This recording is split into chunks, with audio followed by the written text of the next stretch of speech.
కల్కి సినిమా వివాదం రోజు రోజుకు పెద్దగా అవుతున్నట్లు కనిపిస్తోంది. ఇప్పటికే కల్కి సినిమా విడుదల నుండి అందులో చూపించిన సన్నివేశాలు వాస్తవం కావంటూ చాలా మంది ఆరోపిస్తున్నారు. ముఖ్యంగా కృష్ణుడి పాత్రను హైలైట్ గా చూపించడంపై విమర్శలు కూడా వినిపిస్తున్నాయి. అయితే అది ఏ విధంగా ఉంటుందనేది సెకండ్ పార్ట్ లో తెలుస్తుంది. కాబట్టి మరలా ఆ చర్చ రాలేదు. కానీ తాజాగా ఈ సినిమాపై ప్రముఖ వక్త, ప్రవచనకర్త గరికపాటి మండిపడ్డారు. భారతీయ పురాణాలు, ఇతిహాసాలను ఆధారంగా రూపొందిన epic fantasy science fiction dystopian చిత్రం కల్కి 2898 ఏడి మహాభారతాన్ని భవిష్యత్ ప్రపంచానికి ముడిపెడుతూ ఆడియన్స్ కు విజువల్ వండర్ ను పరిచయం చేసే ప్రయత్నం చేశాడు దర్శకుడు నాగాశ్విన్. అశ్వత్థామ, కృష్ణుడు, అర్జునుడు, కర్ణుడు, ఉత్తర వంటి ఐకానిక్ పాత్రలను మళ్లీ తెర మీదకు తీసుకొచ్చాడు. అయితే మహాభారతాన్ని వక్రీకరించి ఈ సినిమాను తీశారని ప్రవచనకర్త గరికపాటి నరసింహారావు తాజాగా విమర్శించారు.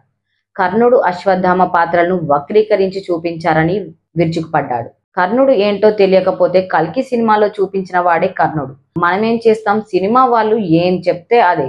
మొత్తం భారతంలో ఉన్నది వేరు, అందులో చూపించింది వేరు. అశ్వత్థామ, కర్ణుడు అర్జెంటుగా హీరోలైపోతున్నారు. అర్జునుడు, భీముడు, కృష్ణుడు అందరూ విలన్లు అయిపోయారు. ఎలా అయ్యారో మాకు అర్థం కావటం లేదు. బుర్ర పాడైపోతుంది. భారతం చాలా చదివితే అర్థమవుతుంది. కర్ణుడినే అశ్వత్థామ కాపాడారు. అశ్వత్థామను కర్ణుడు ఒక్కసారి కూడా కాపాడలేదు. అశ్వత్థామకు అవసరం రాలేదు. ఎందుకంటే అశ్వత్థామ మహావీరుడు. అక్కడేమో ఆచార్యపుత్ర ఆలస్యమైందా అంటూ డైలాగ్ పెట్టారు. అది ఎక్కడి నుంచి వచ్చిందో అర్థం కాదు. మనకు ఏది కావాలంటే అది పెట్టేయడమే. ఓ 1000 రూపాయలు ఎక్కువ ఇస్తే చాలు, డైలాగ్ రాసేవాడు అలాంటివి రాసిస్తాడు కూడా అంటూ గరికపాటి ఫైర్ అయ్యాడు. గతంలో గరికపాటి పుష్ప సినిమాపై కూడా తనదైన శైలిలో సెటర్లు వేశాడు. ఒక స్మగ్లర్ ను హీరోగా చూపించారని స్మగ్లర్ చేసేవాడు తగ్గేదేలే అంటాడా అంటూ విమర్శించారు. తగ్గేదేలే అనే డైలాగ్ ఒక పెద్ద ఉపనిషత్తు సూక్తి అయిపోయింది. కుర్రాళ్ళు కూడా ఎవరినైనా గూబ మీద కొట్టి తగ్గేదేలే అంటున్నారు. అలాంటి డైలాగ్ శ్రీరాముడు, హరిశ్చంద్రుడు వంటి వారు వాడాలి. ఒక స్మగ్లర్ అలాంటి డైలాగులు వాడడం ఏంటి అని ప్రశ్నించాడు.